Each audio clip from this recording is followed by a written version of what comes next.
কিছুদিন আগে সেনাবাহিনী একটা তালিকা প্রকাশ করছে যে সেনানিবাসে কারা কারা আশ্রয় নিয়েছিল, যে 6 শতাধিক লোক আশ্রয় নিয়েছিল। সেখানে 8 নম্বরে হলো গিয়ে প্রধান বিচারপতি, এবং তারা 5টা গিয়ে ওখানে আশ্রয় নিয়েছিল। 2জন বিচারপতি সম্ভবত ছিলেন ওই তালিকায়। হ্যাঁ, এবং প্রধান বিচারপতি যদি সেনা নিবাসে থাকেন, তাহলে আপিল বিভাগে পূর্ণ বেঞ্চ কিভাবে দিল এটা 106? আমি জানি না, বলতে পারবো না। বাট এটা হলো একটা আলোচনা হচ্ছে, এটা সত্য মিথ্যা আমি জানি না, কিন্তু আমি এটা কোনো দায়িত্ব নিচ্ছি না। বাট আমি এই প্রশ্নটা করছি যে উনি যদি ওখানে থাকেন তাহলে এখানে কিভাবে উনি এটা দিলেন, মানে আপনার বললেন এই পরামর্শ দিলেন, আমি জানি না। তবে যাই হোক, যেহেতু তারা বলেছে এবং ঘোষণাপত্রে যেহেতু আছে যেটা একটা সাংবিধানিক সরকার, তো তাদের সংবিধান মেনেই চলা উচিত। দেখেন, আমি একটা কথা বলি, অনেক কথা এখন বলা হয় না। যার হাতে ক্ষমতা থাকে তাকে কেউ প্রশ্ন করতে চায় না, বাংলাদেশের যে প্র্যাকটিস, অথবা অথচ প্রশ্নটা করা উচিত, আমাদের করতে চায় না। যে কোনো সময় চুপচাপ থাকে। হাসিনা আমলেও অনেক আকাম কুকাম করছেন, কেউ প্রশ্ন করে নাই। কেউ হাসিনাকে প্রশ্ন করে নাই যে আপনি রাষ্ট্রীয় যে ক্ষমতা ভোগ করেন, আপনি যে প্রোটোকল ভোগ করেন, সেই প্রোটোকল আপনার বোন কিভাবে ভোগ করে, কেউ প্রশ্ন করে নাই। কিন্তু করা উচিত ছিল। সংবিধান কোথাও আছে যে প্রধানমন্ত্রী বোনও এরকম সমান ক্ষমতা ভোগ করবে? আছে কোথাও? উনি ভোগ করছে, ওনার বোনের ছেলে মেয়েরাও করছে। তো কেউ প্রশ্ন করে না কেন? উনি তখন শেখ হাসিনা প্রাইম মিনিস্টার, অসীম ক্ষমতার অধিকারী, উপরে আল্লাহর নিচে শেখ হাসিনা, এরকম পাওয়ার ছিল তার। তাহলে এখন তো করতেছে, এখন যে প্রশ্নগুলো আসতেছে, তো এটাও কিন্তু এরকম। এখন কেউ করছে না, পরে করবে। আবার যেখানে ইউনূস সাহেব বলেন এটা সাংবিধানিক সরকার, এই সরকার চলে যাওয়ার পর উনি কি কি সংবিধান লঙ্ঘন করেছেন সব হিসাবে কিন্তু পরবর্তী সরকার করতে পারবে। পরবর্তী সরকার না করলে কোনো নাগরিকও করতে পারবে যে উনি তো সাংবিধানিক সরকার বলার পরেও সংবিধানের এই বিষয়গুলো লঙ্ঘন করেছেন। তখন ওনাকে প্রশ্নগুলি জবাব দেওয়ার জন্য প্রস্তুত থাকতে হবে, যদি তিনি ততদিন জীবিত থাকেন। বয়স তো হয়ে গেছে। মানে ওই যে চোর পালানোর পরে বুদ্ধি বের হইতো লাভ নেই। আমাদের দেশে সবসময় চোর পালানো যায়, তারপরে কি হয় না। আমি আপনাকে বলি, আপনার বাসায় ডাকাত পড়লো, ডাকাত হাতে অস্ত্র আছে, আপনি ডাকাতের সঙ্গে ভাসে যাবেন? আপনি বলবেন ভাই তুমি কাজটা ঠিক করতেছো না? বলবেন? আপনারা বলবেন ভাই যা আছে নিয়ে যাও। কিন্তু চলে যাওয়ার পরে আপনি মামলা করবেন না? করবেন তো? ওই চলে যাওয়ার পরে আবার যখন সেটা চলে যাবে, ওই যে সরকার বদলের সাথে সাথে বিচার ব্যবস্থা সবকিছু বদলে যাবে, ওই মামলা। জি, মানে চোর না আসলে ডাকাত করেছে বাসায়, এরকম একটা ব্যাপার কি? তাহলে আমি তাহলে ওই ঘটনাটাতে আসি। সেনা প্রধানের যে, আমি কিন্তু এই সরকারকে ডাকাতের সঙ্গে তুলনা করছি, এটা বলেন না। হ্যাঁ, না, এটা না বললাম। আপনি আগের সরকারের কথা বলেছেন, শুধু এই সরকারের কথাই বলছেন না, মানে সেটাই একটু আলোচনায় আনছি যে মানে আপনিও বলছিলেন যে এরকম ঘটনা দেখেন নাই প্রধান বিচারপতির সাথে সেনা প্রধানের বৈঠক। তাহলে কেন হলো? এটা নিয়ে যে গুজব গুঞ্জন অনেক কিছু আছে, মানে আমরা তো পরিষ্কার হলাম না। তাহলে তো এইগুলো ছড়াতেই থাকবে, কেন হলো বলেন? আমি তো এখন গুজব নিয়ে কথা বলা যায় না। গুজব আমি বলবো ভিত্তিটা কি। তবে যে সমস্ত আলোচনা হচ্ছে, আলোচনা বলতে পারি যে কি হচ্ছে আলোচনা। যেমন আমি একটা আলোচনা শুনেছি এরকম যে, যেমন ধরেন আমরা কিন্তু গুম নিয়ে খুব আলোচনা করছি, তাই না? যে আওয়ামী লীগ আমলে অনেকগুলো গুম হয়েছে। এই যে গুমগুলি কে করেছে? শেখ হাসিনা। শেখ হাসিনার অর্ডারে গুম হয়েছে। শেখ হাসিনাকে সবাই বাড়িতে বাড়িতে যে সবাইকে ধরে নিয়ে আসছে? কাউকে না কাউকে দেশে আনে, অর্ডার করছে। একজন জেনারেল হয়তো বলছে, অথবা ব্রিগেডিয়ার হয়তো বলছে ধরে নিয়ে আসো। সেখানে মেজর ছিল, ক্যাপ্টেন ছিল, নানা রকম র্যাঙ্কের লোক কিন্তু ছিল না? আচ্ছা, তারা কি অপরাধী? খেয়াল করেন। আবার ধরেন পুলিশের যে লোকগুলি গুলি করছে, তারা কি অপরাধী? সে যদি বলে আমাকে আমার ঊর্ধ্বতন কর্মকর্তা অথবা ওসি অথবা এসি তারা আমাকে অর্ডার করছে ফায়ার করো, আমি ফায়ার না করে কি করবো? আমি করছি। আর আপনি ওসিকে ধরলেন, তুমি কেন তাকে বললো ফায়ার করতে? সে বলে আমার এসপি সাহেব বলছে আমাকে দেখা মতো ফায়ার করবা, নাহলে আমার চাকরি থাকবে না। আমি করছি। আপনি এসপি কে জিজ্ঞেস করলেন, এসপি বলবে ডিআইজির কথা, ডিআইজি কে জিজ্ঞেস করবেন, সে বলবে আইজির কথা, আইজি কে জিজ্ঞেস করবেন, সে তখন রাজসাক্ষী হয়ে গেছে, সে বলতেছে যে স্বরাষ্ট্রমন্ত্রীর কথা, স্বরাষ্ট্রমন্ত্রীকে জিজ্ঞেস করলে বলবে প্রধানমন্ত্রীর কথা। বলবে তো। তাহলে মামলার আসামি কে হবে? প্রধানমন্ত্রী হবে, স্বরাষ্ট্রমন্ত্রী হবে, আইজি হবে, ডিআইজি হবে, এসপি হবে, ওসি হবে, পুলিশ হবে। হবে না? হবে তো। গুম যখন হয়েছে আসামি কি হবে? হাসিনা হবে। হাসিনা যাদেরকে বলেছে যদি ডিজিএফআই হয়, ডিজিএফআই চিফ হবে, ডিজিএফআই এর অধস্তন যারা আছে তারাও হবে, যারা এর সঙ্গে জড়িত ছিল তারাও হবে। এরকম সিরিয়ালি অনেকেই হবে। বিচারটা তাদের কোথায় হবে? তাদের বিচারের এই ট্রাইব্যুনালে হওয়া উচিত। ট্রাইব্যুনালের বিচারে এখন পর্যন্ত কারোর নাম দেখছেন? শুরু হয়েছে? হয় নাই। গুজব আছে, গুজব আছে যে তাদের বিচারে যাদের ট্রাইব্যুনালে না হয়ে সেনা আইনে হয়, সেই জিনিসটা বলার জন্য হয়তো বা সেনাপ্রধান ওনাদের সঙ্গে আলাপ করছেন, হতেও পারে। এটা কিন্তু আমি কনফার্ম না, আমি জানি না, বাট এটা আলোচনা, এই গুজবটা কিন্তু হচ্ছে বাজারে। যখন যদি ওনারা ক্লিয়ার করতেন, যদি সেনাপ্রধান ক্লিয়ার করতেন, আইএসপিআর ক্লিয়ার করতো যে কেন উনি প্রধান বিচারপতির কাছে গিয়েছিলেন, যদি ক্লিয়ার করতো তাহলে কিন্তু এটা ক্লিয়ার হয়ে যেত। যখন আপনি ক্লিয়ার না করবেন, অস্পষ্ট রাখবেন, চুপ থাকবেন, তখন কিন্তু এই ধরনের গুজব ডালপালা বেলতেই থাকবে। এটাই দুনিয়ার নিয়ম, যে যখন অস্পষ্টতা সেখানে সন্দেহ, যেখানে সন্দেহ খুব দ্রুত বেগে ডালপালা গজায়। এবং সেই গুজব নিশ্চয়ই ক্ষতিকারক, যার কারণে অনেক সত্য ঘটনাকে গুজব বলে উড়িয়ে দেওয়া যায়। যেমন আসিফ নজরুল বললেন, আইন উপদেষ্টা, তিনি বললেন এই সেনাপ্রধানের সাথে প্রধান বিচারপতির বৈঠক সম্পর্কে তিনি জানেন না এবং এটা নাকি গুজব। জি, মানে কি বলবেন এখন? বলেন, এখন উনি জানেন না, অথবা জেনেও না বলছেন, কোনটা আমি জানি না। যদি জেনে না বলেন তাহলে তো মিথ্যা বলছেন। আসলেই না জানেন, নাও জানতে পারেন, ওনার সব জানতে হবে তা তো না। ওনার মানে চিফ জাস্টিস কোথায় যাবে, অমুক জাস্টিস কোথায় যাবে, সব তো উনি জানবেন না। তবে এটা তো একটা বড় ঘটনা, এটা ওনার জানাটা স্বাভাবিক। তবে পৃথিবীতে অস্বাভাবিক ঘটনা তো ঘটে, হতেও পারে, আমি বেনিফিট অফ ডাউট দিচ্ছি, হতেও পারে। আচ্ছা, আরেকটা জিনিস, সেনা প্রধান নাকি আবার প্রধান উপদেষ্টাকে গিয়ে বলে আসছেন গুজবে কান দেবেন না, প্রেস সচিব আবার পরবর্তীতে এটি বলেছেন। মানে এটিও কি আপনি বুঝতে পারেন যে সেনা প্রধান কেন এটা, মানে জানি না। জি, আমি জানি না কি কারণে বলবেন, কেন বলতে পারেন, ওনার মনের কথা বলতে পারবো না। তো যদি ওরা বলেও থাকেন, দেখেন সেনা প্রধানের সঙ্গে প্রধান উপদেষ্টা মিটিং হয়েছে, অনেক কথাই তো হয়েছে, অনেক কথাই তো হয়েছে, কিন্তু যখন এটাকে প্রেস রিলিজ হিসাবে যখন আপনি মিডিয়াতে পাঠাবেন, যারা পাঠাবেন তাদের কেয়ারফুল হওয়া উচিত যে কোন কোন শব্দটা ব্যবহার করলে তার আফটার ইফেক্ট কি হতে পারে। আমার মনে হয় এই নিউজের, এই প্রেস রিলিজের ক্ষেত্রে তারা সেভাবে সেটা চিন্তা করেন নাই, অথবা উল্টোটা এমনও হতে পারে তারা এটা ইন্টেনশনালি করেছেন, মানুষের মধ্যে গুজব কি গুজব কি গুজব এই আলোচনাটা ছড়িয়ে দেওয়ার জন্য হয়তো ইন্টেনশনালি করেছেন। তা না হলে এই কথাটা সেটা প্রধান উপদেষ্টাকে কি কি বলেছেন, এগুলো এই শব্দটা ব্যবহার করা করে প্রেস রিলিজ দেওয়া, আমি মনে করি এটা খুব পেশাদার কোনো কাজ হয় নাই। আর এটাও একটা প্রশ্ন যে সেনা প্রধান কেন এই কথা বলবেন, মানে যেখানে প্রধান উপদেষ্টার যাবতীয় তথ্য, গোয়েন্দা তথ্য আসবার সুযোগ আছে, তিনি কেন গুজবে কান দেবেন? আর এই পরামর্শ সেনা প্রধানের কেন প্রধান উপদেষ্টা দিতে হবে? আমি আসলে বিষয়টি স্পষ্ট হই নাই।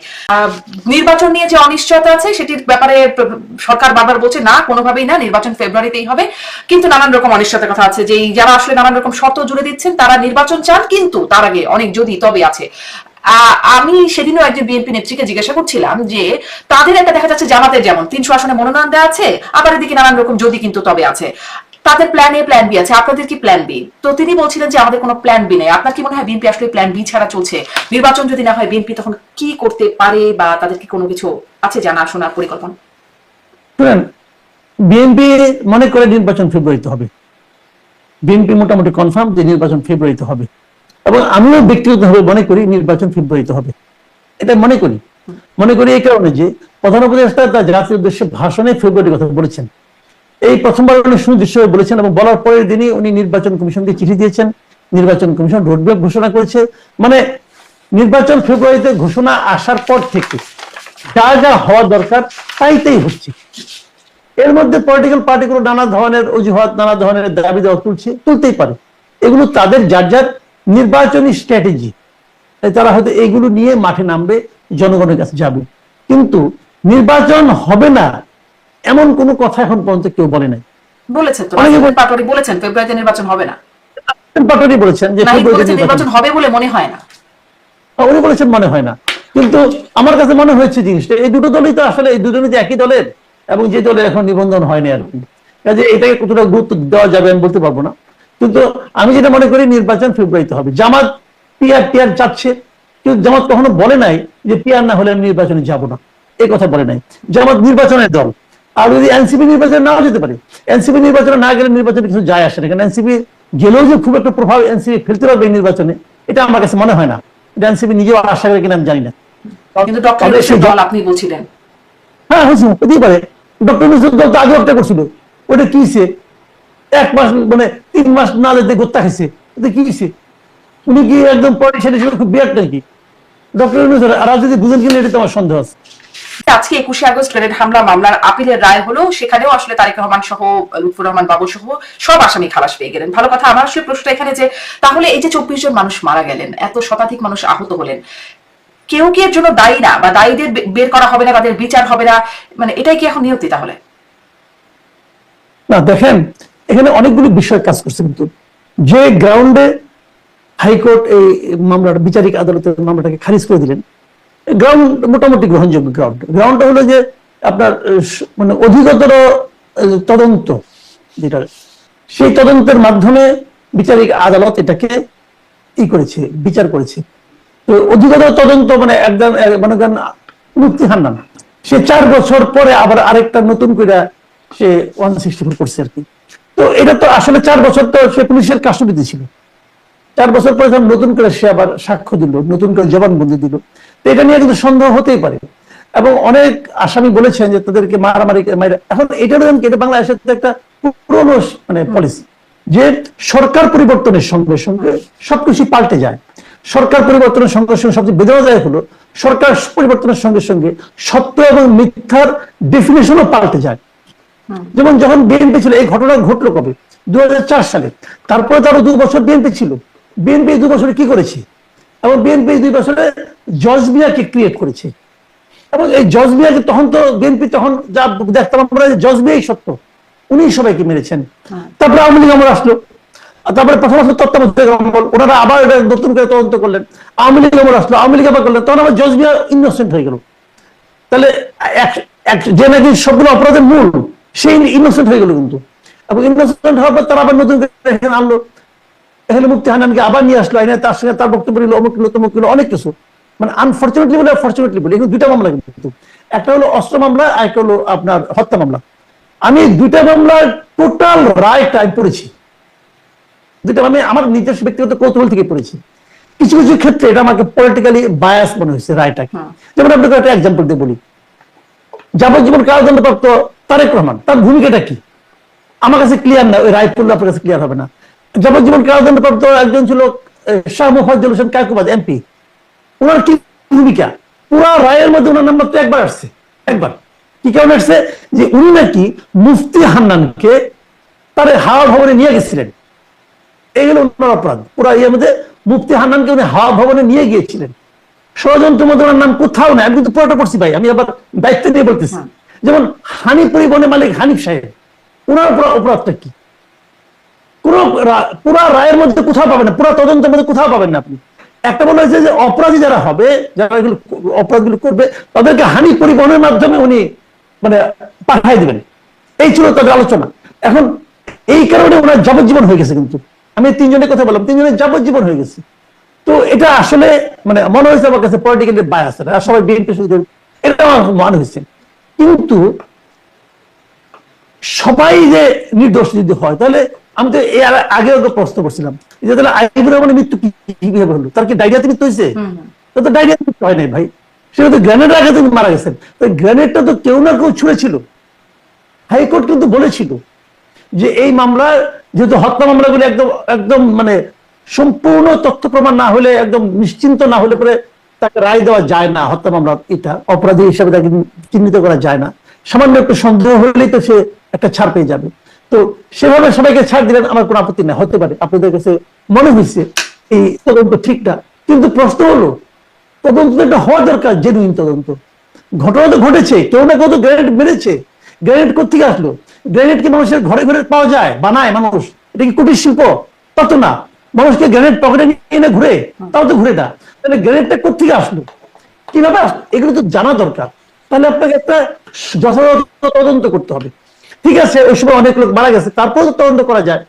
হাইকোর্ট কিন্তু বলেছিল, যে স্বরাষ্ট্র মন্ত্রণালয় বলেছিল একটা যথাযথ তদন্ত করার জন্য। ইন্টারেস্টিং বিষয় হলো, সুপ্রিম কোর্ট মানে আপিল বিভাগ এই যে অবজারভেশনটুকু, যে যথাযথ তদন্ত করার যে আদেশ মানে নির্দেশনা, এইটুকে বাদ দিয়ে দিছে। এইটুকে বাদ দিয়ে বাকি সব রাখছে। তাহলে কি দাঁড়ালো? যে এই মামলার ফার্দার তদন্তের ব্যাপারেও আদালতের কোনো আগ্রহ নাই। কেন নাই আমি জানি না, আমি বুঝবো না, আমি তো বিচারক না, আমি আইনজীবীও না, আমি আইনজ্ঞও না, বুঝবো না। কিন্তু একজন সাধারণ নাগরিক হিসাবে আমি যে প্রশ্নটা করব, যে সর্বোচ্চ আদালত যে রায় দিল, সেই রায়ে এই যারা এখানে মারা গেল তাদের আত্মা কিভাবে শান্তি পাবে? জি তাদের তো একটা শান্তি পাওয়ার ব্যাপার আছে যে আমি যে মেরে গেলাম, আমার এই মৃত্যুর জন্য কি আমি কি কোনো প্রতিকার পেলাম? এটা যদি তারা জিজ্ঞাসা করে, জি হয়তো এরকমই ঠিক হয়ে যাবে। আপনি যেটা একটু আগে বললেন যে হয়তো তারা ডায়রিয়ায় মারা গেছেন, এরকমই একটা কনক্লুশন হয়তো শেষ হবে, যেহেতু কেউ মারে নাই তাদেরকে, মানে কেউ দায়ী নাই এই ঘটনার জন্য। আপনি বলছিলেন যে সরকার পতনের সাথে সাথে সত্য মিথ্যার ডেফিনেশনও পাল্টে যায় এরকম, এবং পলিটিক্যালি বায়াসড বলছিলেন যে এই মানে মামলাটা পড়ে আপনার যা মনে হয়েছে। আমি সম্প্রতি দেখছিলাম যে মানবতা বিরোধী অপরাধের ট্রাইব্যুনালের চিফ প্রসিকিউটর তাজুল ইসলাম, তিনি এই 24-এর মানবতা বিরোধী অপরাধ সম্পর্কে বলছেন, আমি কোট করি, নির্বাচিত সরকার আসলে প্রসিকিউশন টিম এই বিচার ব্যবস্থা নিয়ে অগ্রসর হবে না, তাই হ্রাস করতে হচ্ছে যে ফেব্রুয়ারির মধ্যে কত দূর করতে পারবো, কিছু কাজ শেষ করতে হবে আর কি, মানে সেই জন্য তার ফলে যতটা নিখুঁতভাবে এই কাজটা করা দরকার ছিল তা কিন্তু আমি করতে পারবো না, এই হচ্ছে তার বক্তব্য। মানে পরের সরকার আসলে আবার বদলে যাবে, ফলে হ্রাস করে এই জন্য কিছুটা কাজ করে যেতে হবে, সেটি নিখুঁত হোক বা খুঁতযুক্ত হোক, মানে নিখুঁত হচ্ছে না তিনিই বলছেন, খুঁতযুক্ত বা ত্রুটিপূর্ণ হলেও শেষ করে যেতে হবে। 21শে আগস্টের মতো পরে এটাও হবে না যে এই প্রক্রিয়া, অধিকতর তদন্ত, এই বিষয়গুলো ত্রুটিপূর্ণ ছিল ফলে মামলা বাতিল হয়ে গেল, এটারও কি সেই সম্ভাবনা থেকে যাচ্ছে না? অতীত যে অভিজ্ঞতার আলোকে যদি আমরা কথা বলি, তাই হবে। শুনেন, আপনি মানে নিশ্চয়ই জানবেন এটা, আপনি যদি আমাকে একটা চেক দেন, সেই চেকটা যদি ডিসঅনার আমি করতে পারি, যে চেকটা আমি টাকাটা পেলাম না, আপনি চেক জালিয়াতির মামলা, আপনার কিন্তু সাজা হবেই হবে, আজ হোক কাল হোক 10 বছর পরে হোক, সাজা আপনার হবেই হবে। কারণ এটা যদি টুকটাক মানে প্রমাণ নাও হয়, মানে একটু যদি কম থাকে তথ্য প্রমাণ, তাও হবে, আপনার কম হলেও হবে, আপনি সাজা পেতে বাধ্য। যদি হত্যা মামলা হয় তাহলে কিন্তু আপনি বেকসুর খালাসে পাই যেতে পারেন, যদি এটা প্রমাণ করা না যায়। এটা কিন্তু ডিফারেন্সটা কিন্তু আছে, হত্যা মামলা কিন্তু হয় ফাঁকি হবে না বেকসুর খালাস পেয়ে যাবেন। কাজেই হত্যা মামলার ব্যাপারে বিচারকরা সবসময় খুবই কেয়ারফুল থাকেন, যে ওনারা 100% যদি ওনারা কনফার্ম না হন যে এই অপরাধটা করেছেন, তাহলে তাকে ওনারা শাস্তিটা দেন না। এটা হত্যা মামলা নিয়ম। তো এখানে যদি খুঁত থাকে, যদি প্রসিকিউটর নিজেই বলেন যে খুঁত থাকবে, তো খুঁত থাকলে পরে কিভাবে মানে সাজাটা হবে, নাকি সাজা পূর্ব নির্ধারিত? যদি সাজা পূর্ব নির্ধারিত হয় তাহলে খুঁত থাকলে সমস্যা কি? যেমন আগে যে মামলাগুলি হয়েছিল, আমি আপনাকে উদাহরণের জন্য বলি, আওয়ামী লীগ আমলে যে আপনার ট্রাইব্যুনালে যে মামলাগুলি হয়েছিল, যে যুদ্ধ মানবতা বিরোধী অপরাধের জন্য মামলা হয়েছিল, সেগুলো নিয়ে কিন্তু অনেকেই প্রশ্ন করছিল। ডেভিড বার্গম্যান উনি কিন্তু প্রশ্ন করেছিলেন যে এই মামলাগুলো কিন্তু ট্রান্সপারেন্ট হচ্ছে না, আন্তর্জাতিক স্ট্যান্ডার্ড মেনটেন করা হচ্ছে, উনি কিন্তু প্রশ্নগুলি করেছিলেন। এবং উনি কিন্তু এবারে মামলা নিয়েও একই রকম কথাবার্তা বলছেন, ওই রকম একই কথা বলছেন। আবার তখন খোদ চিফ প্রসিকিউটরই বলছেন। জি হ্যাঁ, তখন তাজুল ইসলাম সাহেবের আগের মামলাগুলিতে সে কিন্তু আবার সরকার পক্ষে না, বিরোধী পক্ষে ছিল, এই সমস্ত যারা যারা মারা গেছে তাদের পক্ষে ছিল। তখন উনি যেভাবে কথা বলেছেন, এখন আবার উল্টা কথা বলছেন। মানে একটা এটা একটা মানে খুব ফানি ব্যাপার যে এই ট্রাইব্যুনালের একসময় যিনি বিরোধী পক্ষের উকিল ছিলেন, উনি এখন সরকার পক্ষের উকিল হয়ে গেছেন। তার মানে ভাই সরকার চেঞ্জ হয়ে গেছে। আমাদের ট্র্যাজেডি হলো সরকার চেঞ্জ হলে অনেক কিছু চেঞ্জ হয়ে যায়। তাহলে আদালতের লতিফ সিদ্দিকী যা বলছেন, এই যে সাবেক মন্ত্রী মুক্তিযোদ্ধা লতিফ সিদ্দিকী, তিনিও বলেছেন আদালতের প্রতি তার আস্থা নেই। তাহলে তিনি কি আসলে সঠিকভাবে তার এই বক্তব্যটা, মানে তার যে অনাস্থার জায়গাটা, আপনার মনে হচ্ছে যে সঠিকভাবেই তিনি এই কথাটা বলছেন? আমি একটু এই প্রসঙ্গেও আসবো, তাদের মামলা সম্পর্কে একটু কথা বলবো আপনার সাথে, এই মন্তব্যটা নিয়ে শুনি আপনার। উনি যেটা বলছেন ওটা ওনার বিশ্বাস, আমি গেলে হয়তো আমি একই কথা বলতাম হয়তো। আমারও মনে হয়েছে কি লাভ হলো, উকিল তো রাখছে তারা, আজকে তো উকিল রাখছিল, আবার কই কোন কাজ হয়েছে? হয় নাই তো, কাউকে তো জামিন দেওয়া হয় নাই। যেহেতু এই মামলাটা আপনি পরে প্রশ্ন করবেন, কাজে ওটা উত্তর তখন দেবো। জি জি, আমি আসলে এটি একটু প্রশ্ন করতে চাই যে এই আপনি কি এই বিষয়ে খোঁজ বা জানেন? আমি আসলে চেষ্টা করছিলাম, গণমাধ্যমের খবরগুলো পড়ার চেষ্টা করছিলাম যে মানে সন্ত্রাস বিরোধী আইনে তাদেরকে গ্রেপ্তার করা হয়েছে, কোন ধারায় গ্রেপ্তার করা হয়েছে, সুনির্দিষ্টভাবে তাদের অপরাধটা কি, এটি আসলে আমি জানতে পারছি না, বুঝতে পারছি না, আপনি একটু জানাতে পারেন? ওই এফআইআর কপিটা পড়েছিলাম। আচ্ছা, এফআইআর কপিতে যতটুকু আমার যতটুকু মনে আছে এখন, মোট কথা হলো তারা সরকারকে ফেলে দেওয়ার জন্য একটা ষড়যন্ত্র তারা এখানে করছিল। এবং ওখানে এফআইআর কপিতে স্পষ্ট লেখা আছে যে লতিফ সিদ্দিকী সাহেব সরকারের বিরুদ্ধে কি কি বলেছেন। খুব মজার বিষয় হলো, ওখানে যারা উপস্থিত ছিলেন এরকম একাধিক লোকের সঙ্গে আমার কথা হয়েছে, বিভিন্ন মিডিয়াতে আমি পড়েছিও, সেটা হলো লতিফ সিদ্দিকী সাহেব ওখানে কোনো কথা বলার সুযোগই পান নাই। কার্জন সাহেব, শেখ হাফিজুর রহমান কার্জন, অধ্যাপক শেখ হাফিজুর রহমান কার্জন, উনি বক্তৃতা দেওয়ার পরেই মব ওখানে ঢুকে গেছে। লতিফ সিদ্দিকী হাতে মাইক্রোফোন নেনই নাই, কিন্তু এফআইআর পুলিশ কর্মকর্তা যিনি মামলাটা করেছেন, যিনি মানে এফআইআর অভিযোগ করেছেন, তিনি কিন্তু লিখেছেন যে লতিফুর রহমান সাহেব কি কি বলেছেন ডিটেইল উনি লিখেছেন। কোথায় শুনলেন?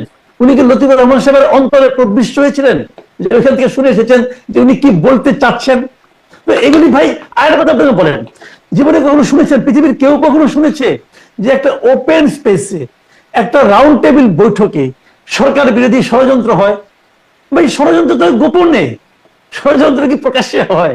এটা কোনদিন শুনেছেন আপনারা? একটা ওপেন প্লেস যেখানে সবাই যায়। ষড়যন্ত্র যদি হয়, এখানে তো ডিএমপির একটা অনুমতি নিয়ে আদালতের এই মানে কথা আমি দেখছিলাম যে ডিএমপির অনুমতি নিয়ে এই আয়োজনটা হচ্ছে। তাহলে ষড়যন্ত্র যদি হয়ে থাকে বা এই যদি উদ্দেশ্য হয়ে থাকে, তাহলে অনুমতি বা কেন দিল? শুনেন ঘটনাটা কি হয়েছে আমি বলি। আমরা বলি না মব ভায়োলেন্স, মব কালচার, এটা তো খুব প্রচলিত এখন এই সময়। আমার মাঝে মাঝে মনে হয় এই সরকার সম্ভবত তাদের প্রধান অস্ত্র হচ্ছে মব। কোনো কিছু হলেই তারা মবকে সামনে এনে হাজির করে, বলে যে একটা চাপ ছিল, যেটা নাকি সরকারের যিনি প্রেস সেক্রেটারি উনি বলেছেন কিন্তু স্পষ্ট, এটা কিন্তু মব বলতে রাজি না, এটা হলো প্রেসার গ্রুপ। তো ওনাদের সেই প্রেসার গ্রুপ ওখানে গিয়েছিল যে তারা এটার বিরুদ্ধে তারা হইচই করেছে, কথা বলেছে এবং তারা পুলিশ ডেকে এনেছে। এবং পুলিশ যেহেতু সরকারের প্রেসার গ্রুপেরা, অতএব পুলিশ সরকারি পুলিশ, তারা প্রেসার গ্রুপের কাজটা যা চেয়েছে তাই করেছে। উচিত ছিল কি, আপনার কমন সেন্স কি বলে, আপনি ভিডিওগুলো দেখেন তারা কি ভঙ্গিতে মানুষকে গালাগালি করছে। তো তারা তো হলো গিয়ে অনুপ্রবেশকারী, ধরা উচিত ছিল তাদেরকে। কিন্তু যারা নাকি তাদের অনুপ্রবেশের মাধ্যমে যারা নাকি মবের শিকার হলো, আপনি তাদেরকে ধরে নিয়ে গেলেন। তারা যদি ষড়যন্ত্রকারী হয়, তারা যদি আসলে যদি সন্ত্রাস বিরোধী মানে সন্ত্রাসী কর্মকাণ্ডের পরিকল্পনা করতে থাকতো, তাহলে আপনি তখনই মামলা করতেন। 12 ঘন্টায় থানায় বসে রাখছেন, আর আপনি নেওয়ার সময় বলে দিচ্ছেন আপনাদের নিরাপত্তার জন্য নিয়ে যাচ্ছি আমরা, এবং 12 ঘন্টা বসায় রেখা তারপরে মামলা করছে। তার মানে কি, মামলাটা কিন্তু উপর থেকে বলা হয়েছে যে মামলাটা করা হোক। তার মানে এই মামলার সঙ্গে ডক্টর ইউনূস সরকারের সরাসরি ভূমিকা আছে। ডক্টর ইউনূস সরকার চেয়েছেন বলেই এই মামলাটা হয়েছে। এখন সরকারের কে চেয়েছেন আমি বলতে পারবো না, কিন্তু যেই চান দায় দায়িত্ব ডক্টর ইউনূস সরকারের উপর পড়বে। এবং আরো ছোট করে দেখলে এই দায় দায়িত্ব পুরোটাই ডক্টর ইউনূসকে বহন করতে হবে। উনি শান্তিতে নোবেল পেয়েছেন না, উনি শান্তিতে নোবেল পেয়েছেন। ওনার এই শান্তির যে সফেদ পাঞ্জাবি, সফেদ জামা, এখানে এই দাগটা পরবর্তী সময় জলজল করবে, ওনার মৃত্যুর পরেও জলজল করবে। জলজল করে লাভটা কি হবে আমি এটাও একটু জিজ্ঞাসা করি। জলজল না হয় সবারটাই জলজল করছে, কিন্তু এই যারা গ্রেপ্তার হয়ে আদালতে আছেন, জামিন তো পাচ্ছেন না, রিমান্ডেও নাকি নেওয়া হবে তাদেরকে। তাদের দেখলাম আমি মঞ্জুর আলম পান্না সাংবাদিক, তার হাতে হাত করা কার্জন, হাফিজুর রহমান কার্জন আমাদের শ্রদ্ধেয় শিক্ষক, তিনি বলছেন যে আমাদেরকে মেরে ফেলবে, সংবিধান হাতে নিয়ে বলছেন তিনি যে আমাদেরকে মানে মুক্তিযুদ্ধের সংবিধান আমরা রক্ষা করবো, এরকম কথা তারা বলছেন। আর যাচ্ছেন না, লতিফ সিদ্দিকী তো বলছেন আস্থা নাই, তিনি খুব একটা কথাও বলেন না। মানে জলজল করছে, তার দায়, ডক্টর ইউনূসের দায় তার উপর গিয়ে পড়বে। কিন্তু এনাদের ভবিষ্যৎ কি হবে? আগে যেসব সাংবাদিকটা গেছেন, অনেকেই আছেন আসলে মিথ্যা মামলায়, কিন্তু বিশেষ করে আমি সাংবাদিকদের কথা বলবো, অনেক তারা নিরপরাধ না, কিন্তু তাদেরকে হত্যা মামলায় তারা এখন জেলখানায় আছেন। তাদের মতো ইনাদের নিয়তিও কি নতুন করে, মানে তারাও এখন জেলখানায় পৌঁছবেন, এটি নিয়তি তাদের? এখন তো আজকে তো জামিন হয়নি, আজকে জামিন হয়নি। কেন জামিন হয়নি এটা বিচারক ভালো বলতে পারবেন, সরকার ভালো বলতে পারবেন। নিম্ন আদালতের সরকারের প্রভাব থাকে বলে আমরা সবসময় শুনি। আইন মন্ত্রণালয় ভালো বলতে পারবেন কেন কি হয়েছে, আমি বলতে পারবো না। আর কি বলতে যাই, কোন বিপদে পড়ি বলা যায় না কিছুই। কিন্তু একটা জিনিস হলো কি, তাদের জন্য দুর্ভোগ, তাদের তো এখনই দুর্ভোগ, আগামী তার কি দুর্ভোগ করবে, এখনই তো তারা দুর্ভোগে আছেন। এই যে দুর্ভোগটা তারা পোহাচ্ছেন, কেন পোহাচ্ছেন? আমি কিন্তু আমার কাছে কোনো দৃশ্যমান কোনো কিছু নাই, কিন্তু আমি বলতে পারবো না কেন। মঞ্জুর আলম পান্নাকে আমি ব্যক্তিগতভাবে চিনি। আমি বললাম তো, মঞ্জুর আলম পান্নার আমি পরশুদিন আমি ঘেটে ঘেটে দেখছিলাম যে জুলাইয়ে সে কি কি বলেছে, গত বছর জুলাইয়ে সে কি কি বলেছে। আপনি মানে আমি বললাম ওর, আমি বোধহয় 4টা না 5টা স্ট্যাটাস আমি মানে আপনার মানে পোস্ট আমি দেখেছি। এই স্ট্যাটাস গুলো উনি যা লিখেছে, একমাত্র আসিফ নজরুল ছাড়া এই পুরো সরকারের অন্য কোনো ব্যক্তি এই ধরনের পোস্ট দিতে পারতো না। সরাসরি হাসিনা সরকারের বিরোধিতা করে, সরাসরি আন্দোলনের পক্ষে থেকে পান্না যে সমস্ত পোস্ট দিয়েছে, আপনি যদি খুঁজে পান পড়ে দেখেন কি লিখছে সে। একমাত্র আসিফ নজরুল ছাড়া এই সরকারের কারোই এই ধরনের কোনো পোস্ট নাই, একটাও নাই। এখন এরা হয়েছে বিপ্লবের ধারক বাহক, বিপ্লবের পতাকা দেখে এদের হাতে, এরাই বিপ্লবের ভবিষ্যৎ নির্ধারণ করতেছে। আর যারা এখানে জীবনের রিস্ক নিয়ে তখন আন্দোলনের সঙ্গে জড়িত ছিল, তারা এখন জেলে পৌঁছতেছে। এই হলো বাংলাদেশের নিয়তি। এটা হয়েছে, আগেও হয়েছে, 71-এ কিন্তু হয়েছে। 71-এ যখন বঙ্গবন্ধু যখন রেসকোর্সে ভাষণ দেন বিদেশ থেকে 10 জানুয়ারিতে, যখন ফিরে এসে উনি যখন ভাষণ দেন, তখন কোথায়? তখন একজন সেক্টর কমান্ডার মেজর জলিল তখন পাশে রমনায় থানা হাজতে ওই পুলিশ যে হাজত আছে ওখানে সে বন্দী ছিল। 71-এ এই ঘটনাটাই ঘটেছে, বিজয় হাতছাড়া হয়ে যায়। এখানে তাই হয়েছে। তো এটা কি বলবেন? এটাই নিয়ম মানে আমাদের এটাই দেশের তাহলে শাসন। মানে জুলাই যোদ্ধা নামে কেউ মব সৃষ্টি করে ফেললে ওই তাদের প্রেশার গ্রুপ হিসেবে চিহ্নিত করতে থাকতে হবে, বা তাদের বিরুদ্ধে আর কোনো ব্যবস্থা হবে না, যাদেরকে আক্রমণ করবে তাদের বিরুদ্ধে ব্যবস্থা হবে। এটি এখন বাংলাদেশে মোটামুটি প্রচলিত আইন। এবং কথা হলো কি, যে মব যারা করবে তারা যাকে ইঙ্গিত করবে সেই লোক যদি জুলাই যোদ্ধাও হয়, বললাম তো শফিকুল আলম পান্নার মতো জুলাই যোদ্ধা আপনি সাংবাদিকদের মধ্যে দ্বিতীয়টা খুঁজে বের করতে পারবেন না। আমি বললাম আপনি খোঁজেন না। ওই সময় তাবৎ সাংবাদিকদের মধ্যে পান্না যেভাবে সরাসরি কথা বলেছে, আপনি আরেকটা সাংবাদিক খুঁজে বের করেন, ইনক্লুডিং শফিকুল আলম, খুঁজে বের করেন সে কি করছে।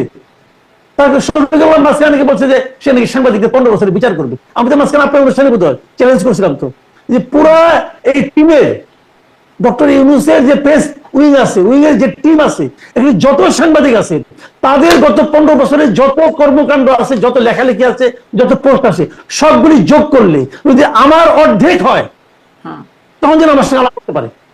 ভাই এগুলি দেখে আসছি আমরা।